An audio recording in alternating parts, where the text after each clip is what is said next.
Hello guys, কি অবস্থা সবার? আশা করি ভালো আছেন। তো অনেকেই রেডমি নোট 11-এ গুগল ক্যামেরা ইনস্টল করতে চান ফটোর জন্য।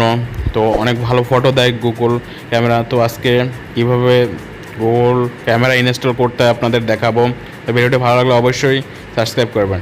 তো প্রথমে তো আপনারা গুগল ক্যামেরাটি ওপেন করে নেবেন, তারপরে সব কিছু পারমিশন অ্যালাউ করে দেবেন। তো আমার টেলিগ্রাম গ্রুপে লিঙ্কটা দেওয়া থাকবে। তো তারপরে আপনারা দেখতে পাচ্ছেন ওপেন হয়ে গেছে গুগল ক্যামেরা। তারপরে ভিডিও ও ফটো মোর, তো সব কিছুই সুন্দর দেখতেই পাচ্ছেন। নাইট নাইট মোডে ছবি তোলা, সব কিছুই খুব সুন্দরভাবে কাজ করছে। তো তারপরে আপনারা সেটিং কাস্টমাইজ করে নিতে পারবেন, 60 FPS রেকর্ডিং করে নিতে পারবেন 4K।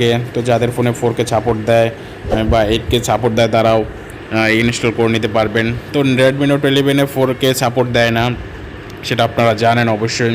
তো তারপরে আপনারা কাস্টমাইজ করে নিতে পারবেন, সেটিংয়ে যাবেন, সব কিছুই অ্যাস্ট্রোগ্রাফি টাইমার সব কিছুই আপনারা দেখতে পাচ্ছেন। তো তারপরে আপনারা সেটিংয়ে চলে যাবেন, সেটিংয়ে দেখতে পাচ্ছেন সেটিংয়ে কিছু কাস্টমাইজ করলে ছবি বেটার হয়। তো আপনারা আপনাদের মতো কাস্টমাইজ করে নিতে পারবেন, যেটা আপনি জানেন বা কোন কাস্টমাইজ করলে ছবিটা সুন্দর হতে পারে বা অন্য কিছু।